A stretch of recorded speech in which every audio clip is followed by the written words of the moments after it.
나팔소리 같은 큰 음성이란 제목으로 말씀해 드리겠습니다. 지난 주일에는 계시록을 기록하도록 지시하신 하나님께서 나는 알파와 오메가이다, 이제도 있고 전에도 있었고 장차 올 자이며 전능한 자이다 라고 하신 말씀에 관하여 살펴보았습니다. 계시록에 기록되는 계시와 예언의 권위와 진실성을 하나님께서 친히 확정하신 것입니다. 오늘 살펴보게 될 9절과 10절은 계시록을 기록한 기록자의 자기 소개와 환상과 계시를 보았던 장소, 그리고 장엄하고 압도적인 음성에 대하여 기록되었습니다. 나 요한은 너희 형제요 예수의 환난과 나라와 참음에 동참하는 자라. 하나님의 말씀과 예수의 증거를 인하여 반모라 하는 섬에 있었더니라고 9절에 기록되어 있습니다. 자신의 이름을 요한이라고 밝혔습니다. 요한은 세베대의 아들이며 사도 야고보의 동생입니다. 요한의 어머니 살로메는 마리아와 자매지간이었던 것으로 보입니다. 요한과 그의 형 야고보는 아버지와 함께 업으로 일하였습니다. 야고보, 요한, 베드로, 이 세 사람은 예수님의 특별한 사랑을 받았습니다. 예수께서 회당장 야이로의 딸을 살리실 때나 변화산에 올라갔을 때 이 세 사람과 동행하셨고, 겟세마네 동산에서 기도하실 때 가까이 있게 하셨습니다. 요한은 성격이 과격했던 것 같습니다. 예수께서 예루살렘을 향하여 올라가기로 굳게 결심하시고 제자들을 앞세우고 사마리아인의 한 촌에 들어갔더니 사마리아인들이 지나가지 못하도록 하였습니다. 야고보와 요한이 이를 보고 주님, 저희가 하늘에서 불이 내리도록 청하여 그들을 태워버리기 원하십니까? 하였습니다. 예수는 야고보와 요한을 보아너게라고 불렀습니다. 우리의 아들이라는 뜻입니다. 요한은 욕구가 크고 경쟁심이 강한 성격이었습니다. 야고보와 요한이 예수님에게 나와 요구하기를, 선생님, 저희가 선생님께 무엇을 구하든지 저에게 하여 주시기를 원합니다 하였습니다. 내가 내게 무엇을 하여 주기를 원하느냐라고 예수께서 물으셨습니다. 주님의 영광 중에서 저희가 하나는 주의 우편에 하나는 좌편에 앉게 하여 주십시오 하였습니다. 예수께서 대답하시기를, 너희는 너희가 무엇을 요청하고 있는지 알지 못하는구나. 내가 마시는 잔을 너희가 마시며 또 내가 받는 세례를 바랄 수 있겠느냐 하니 야고보와 요한이 대답하기를, 할 수 있습니다 하였습니다. 예수께서 내가 마시는 잔을 너희가 마시고 내가 받는 세례를 너희가 받겠으나 내 좌우편에 앉는 것은 내가 주는 것이 아니다. 그것은 오직 예비해 놓으신 자들에게 주실 것이다 라고 말씀하셨습니다. 열제자가 듣고 야고보와 요한에 대하여 분한 생각을 드러내었습니다. 예수께서 그들을 불러 교훈하시기를, 너희 중에 누군지 크고자 하는 자는 너희를 섬기는 자가 되고 너희 중에 누구든지 엇됨이 되고자 하는 자는 모든 사람의 종이 되어야 하리라 하셨습니다. 요한은 자기가 다른 제자들보다 예수님의 사랑을 가장 많이 받고 있다는 생각을 하고 이를 과시하였습니다. 요한이 기록한 요한복음을 보면 자신의 이름을 직접 밝히지 않고 예수님을 사랑하시는 제자라고 표현하였습니다. 마지막 만찬석에서 예수께서 매우 충격적인 말씀을 하셨습니다. 내가 너희 모두에게 말하는 것이 아니니 내가 나의 택한 자들이 누군지 안다. 그러나 내 떡을 먹는 자가 나를 대항하여 그의 발꿈치를 들었다고 한 성령이 이루어질 것이다. 이제부터 내가 일이 일어나기 전에 너에게 미리 말하는 것은 그 일이 일어날 때 내가 그인 줄 너희로 믿게 하려는 것이다. 내가 진실로 너에게 말한다. 너희 중에 하나가 나를 팔리라 하였습니다. 제자들은 예수께서 누구를 가리켜 말씀하신지 몰라 서로 바라보고 있었습니다. 요한은 예수의 품에 기대어 비스듬히 누운 자세를 하고 있었습니다. 시몬 베드로가 고개짓을 하여 누구를 가리켜 말씀하시는지 여쭈어보라고 하였습니다. 요한은 예수님의 가슴에 그대로 기댄 채, 주님, 그가 누구입니까? 라고 물었습니다. 이처럼 요한은 과격하고 경쟁심이 강한 성격의 소유자였으나 부활하신 예수님을 뵙게 되고 더욱이 성령 충만을 바란 후에는 성격이 아주 달라졌습니다. 그의 주요 메시지는 사랑에 대한 것이었습니다. 사랑하는 자들아, 하나님이 같이 우리를 사랑하셨은즉 우리도 서로 사랑하는 것이 마땅하도다. 하나님이 우리를 사랑하시는 사랑을 우리가 알고 믿었노니 하나님은 사랑이시라. 사랑 안에 거하는 자는 하나님 안에 거하고 하나님도 그 안에 거하시느니라. 요한은 여성을 하나님의 사랑과 형제에 대한 사랑을 외치며 실천 공유하고 살았습니다. 사랑의 실천에는 겸손한 마음으로 자기보다 남을 낮게 여기며 자기 희생과 포용이 따라야 합니다. 사도 바울은 갈라디아서에서 요한에 대하여 예루살렘 교회에서 기둥같이 여기는 자들 중 한 사람이라고 말했습니다. 사도 요한은 소아시아 지방에 세워진 교회들의 감독이 되었다고 전해지고 있습니다. 나 요한은 너희 형제요 라고 계시록을 읽게 될 독자들과 자신의 관계를 말하였습니다. 요한은 자신의 사도직에 대한 권위보다 오히려 신도들과 친밀한 관계인 형제라는 용어를 사용했습니다. 형제란 초대 기독교회에서 신도들이 서로를 부르는 용어였습니다. 예수 그리스도 안에서 하나님의 자녀로 거듭나서 하나님의 권속이 된 것을 의미합니다. 예수의 환난과 나라와 참음에 동참하는 자라고 말했습니다. 예수의 환난과 나라와 참음이라고 했습니다. 예수의라는 표현은 예수 안에서라는 뜻입니다. 환난과 나라와 참음은 모두 예수를 믿고 전파하는 사람들이 공통적으로 경험하는 것임을 강조하였습니다. 환난은 박해로 인한 압력을 의미합니다. 나라는 천국을 의미합니다. 참음은 고난을 숙명으로 여기고 굴종하는 것이 아니라 극복하여 영광으로 바꾸는 인내입니다. 하나님의 나라에 들어갈 것을 생각하면 어떤 환난이라도 끝까지 참고 견딜 수 있습니다. 예수께서 말씀하시기를 끝까지 견디는 자는 구원을 얻으리라 하였습니다. 바울은 우리가 하나님 나라에 들어가려면 많은 고난을 겪어야 할 것이라 했으며 참으면 또한 함께 왕노릇 할 것이라 하였습니다. 인내에 대한 가장 완전한 모범은 예수 그리스도이십니다. 히브리서 12장에 기록되기를 이러므로 우리가 구름같이 둘러싼 허다한 증인들이 있으니 모든 무거운 것과 얽매기 쉬운 죄를 벗어버리고 인내로서 우리 앞에 당한 경주를 경주하며 믿음의 주여 또 온전케 하신 예수를 바라보자. 저는 그 앞에 있는 즐거움을 위하여 십자가를 참으사 부끄러움을 겪지 아니하시더니 하나님보다 우편에 앉으셨느니라. 너희가 피곤하여 낙심치 않게 하여 죄인들의 이같이 자기에게 그 역한 일을 참으신 자를 생각하라 하였습니다. 요한은 자신이 하나님의 말씀과 예수의 증거로 인하여 반모라는 섬에 있었다고 하였습니다. 반모섬은 에게해에 흩어지는 여러 섬들 중에 하나입니다. 에게해는 그리스와 터키 사이에 있는 지중해의 일부분입니다. 반모섬의 길이가 약 17km, 폭은 약 10km의 초승달 모양을 하고 있습니다. 면적은 40평방킬로미터입니다. 여의도의 6배 가까이 되는 크기입니다.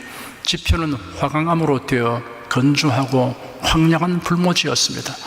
로마에서 에베소로 향하는 배의 마지막 기항지이고 에베소에서 로마로 가는 첫 기항지였습니다.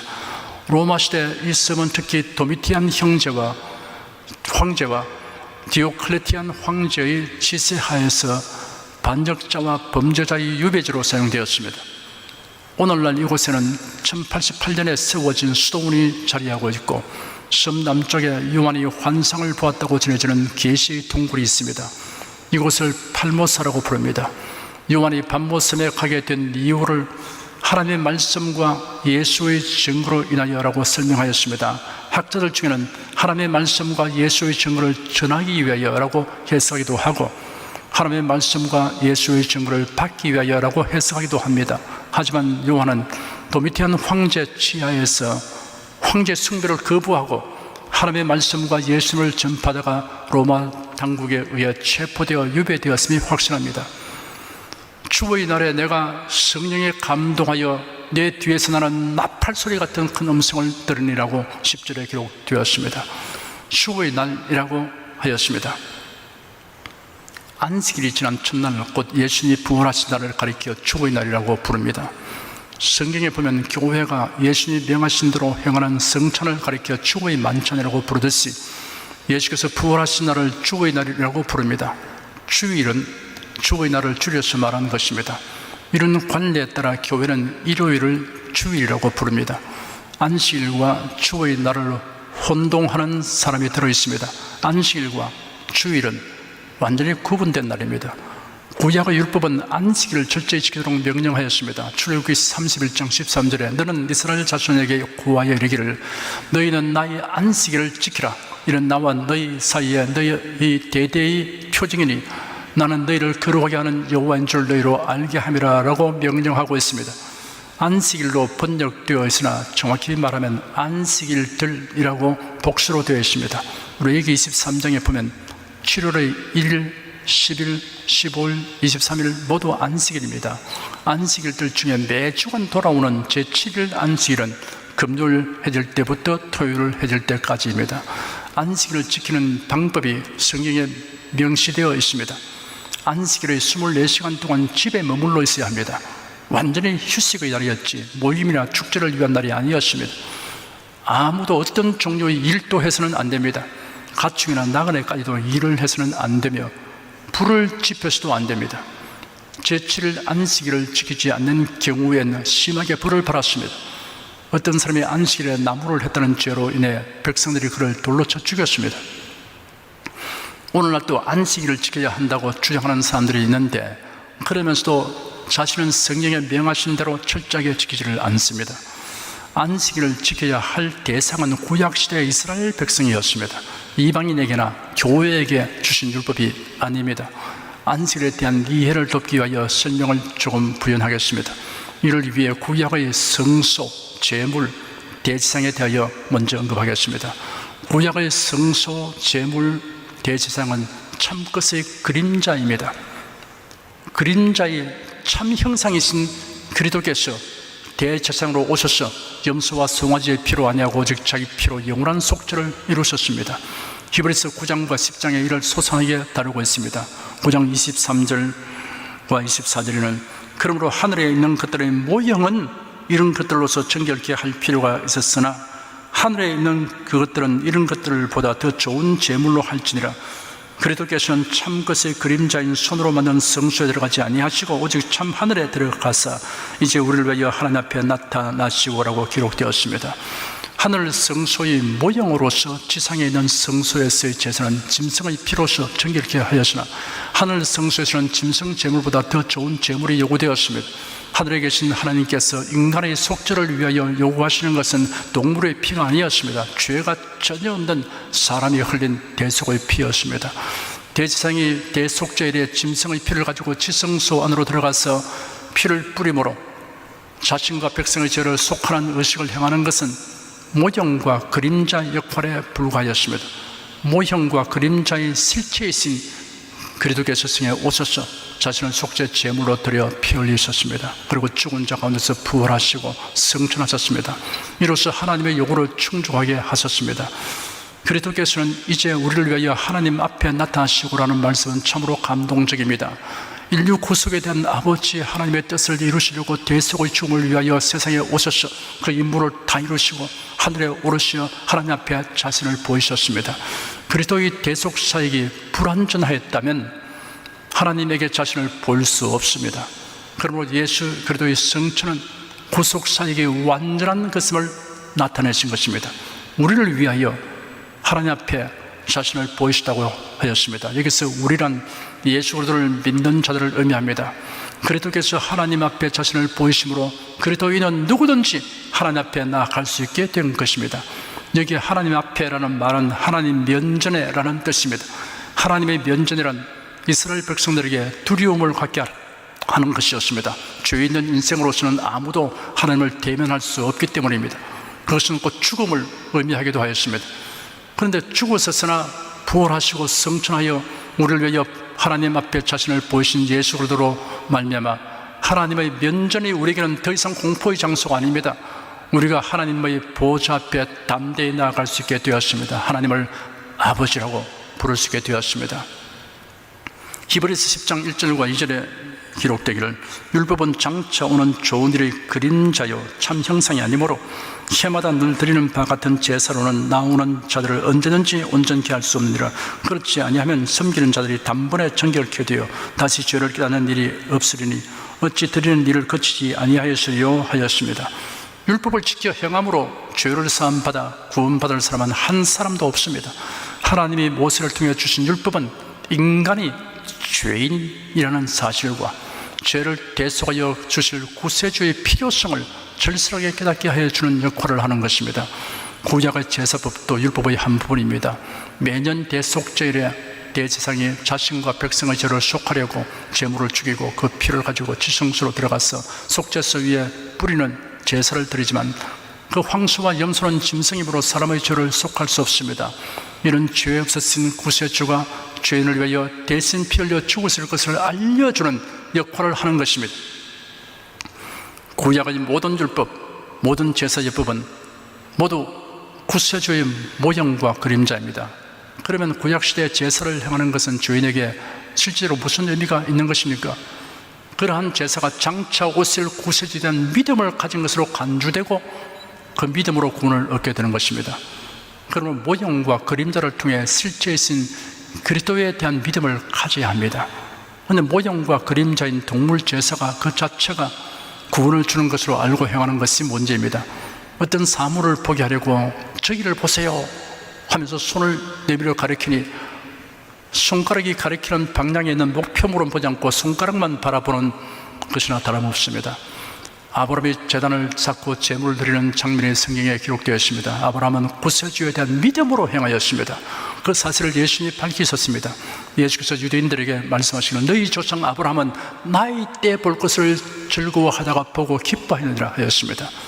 구약의 성소, 제물, 제사장이 예수의 모형이며 그림자였으니 안식일 역시 그러합니다. 예수께서 안식일에 밀밭 사이로 지나가시는데 제 아들이 배가 고파서 이삭들을 꺾어서 먹었습니다. 바리새인들이 이를 보고 예수님에게 당신의 제 아들이 안식일에 옳지 않은 일을 하고 있습니다 라고 정죄하였습니다.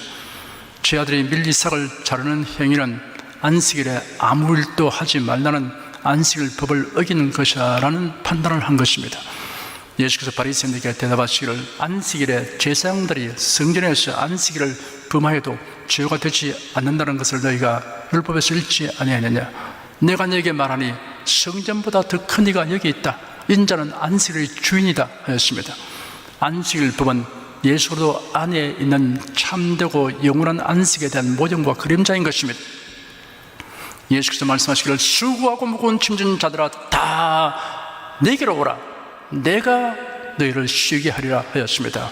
안식일의 주인이시고 실제이신 예수께서 오셔서 그를 믿는 모든 자에게 안식을 주셨습니다.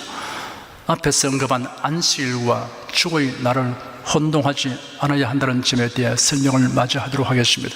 안식일과 주일은 완전히 구분된 날입니다. 안식일이 주의 날로 대치된 것이 아닙니다. 안식일은 한 주간의 끝날이며 천지 창조 다음에 하나님께서 안식하신 것을 기억하는 날입니다. 주의 날은 한 주간의 첫날이며 예수님의 부활을 기념하는 날입니다. 안식일이 지난 첫날 곧 주일에 교회가 예배드리는 이유가 있습니다. 예수님은 안식일이 지난 첫날에 부활하셨으며 그날 제 아들에게 나타나셨습니다. 예수님이 승천하신 후 제 아들은 예수님의 분부대로 예루살렘의 한 집에 모여 성령 강림을 사모하며 기도하던 중에 성령 강림을 체험하였습니다. 그날이 안식일이 지난 첫날이었습니다. 주의 날입니다. 초대교회는 안식일이 지난 첫날인 주의 날에 신자들이 모여 설교를 듣고 성찬식을 하며 흥금하였습니다. 초대교회 시대부터 지금까지 교회는 이러한 사실과 이유에 근거하여 주일에 모이고 있습니다. 당시 성도들에게 주일을 지켜야 한다고 말하지 않았는데도 주일을 지켰습니다. 율법으로서 지키는 것이 아니라 부활신앙을 가진 성도의 특권으로 알아서 주일 성수를 하고 있습니다. 이것이 합당합니다. 왜냐하면 그리스도인들은 율법 아래에 있지 않고 하나님의 은혜 아래에 있기 때문입니다. 그리고 부활하신 그리스도로 인하여 부활 소망을 가졌기 때문입니다. 주의 날은 예수님의 부활을 기념하는 날이며 주일에 예배드리려고 모이는 것은 부활신앙을 고백하는 의미가 있는 것입니다. 신약 성경의 어떤 구절에서도 그리스도인이거나 유대인이거나 이방인이거나 안식일을 지키라고 분부를 내린 적이 없습니다. 골로새서 2장에는 안식일 문제로 아무도 너희를 판단하지 못하게 하라고 하였습니다. 그러므로 먹고 마시는 것과 절기나 월삭이나 안식일을 인하여 누군지 너희를 평론하지 못하게 하라. 이것들은 장래일의 그림자이나 몸은 그리도의 것이니라. 여러분은 주일이 안식일을 대체한 것이라고 오해하는 일이 없어야 합니다. 안식일은 예수 그리스도로 말미암는 참되고 영원한 안식의 그림자일 뿐입니다. 주의 날에 내가 성령에 감동되어라고 요한이 말했습니다. 요한은 밤모습의 고독과 고통 중에서 성령에 감동되어 모든 교회에 전달할 위로와 소망의 메시지를 받게 되었습니다. 성도가 어려움과 괴로움을 당할 때 성령께서 위로와 소망의 메시지를 주십니다. 그래야 자신이 받은 위로와 메시지를 다른 사람과 나누는 역할을 하게 됩니다. 성경은 성령에 감동된 사람들이 하나님이 주시는 계시를 기록하는 것입니다. 계시란 하나님이 주시는 진리의 전달 방법입니다. 계시를 일반 계시와 특별 계시로 구분합니다. 일반 계시는 하나님이 지으신 천지 만물에 나타나 있습니다. 시편 19편 1절과 4절을 보면 하늘이 하나님의 영광을 선포하고 공창이 그 손으로 하신 일을 나타내는도다. 날은 날에게 말하고 밤은 밤에게 지식을 전하니 언어가 없고 들리는 소리도 없으나 그 소리가 온 땅에 통하고 그 말씀이 세계 끝까지 이르도다 하였습니다. 로마서 1장에는 기록되기를 하나님의 진노가 불의로 진리를 막는 사람들의 모든 경건치 않음과 불의에 대하여 하늘로조차 나타나니 이런 하나님을 알만한 것이 저희 속에 보임이라. 하나님께서 이를 저에게 보이셨느니라.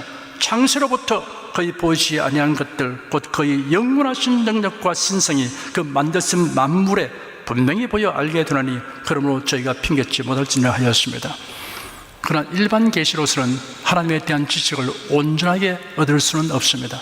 그러므로 하나님은 특별 계시를 주었습니다. 하나님의 선지자와 사도를 통해서 여러 모양으로 말씀하셨습니다. 성경의 모든 예언은 오직 성령의 감동하심을 입은 사람들이 하나님께 받아 말한 것입니다.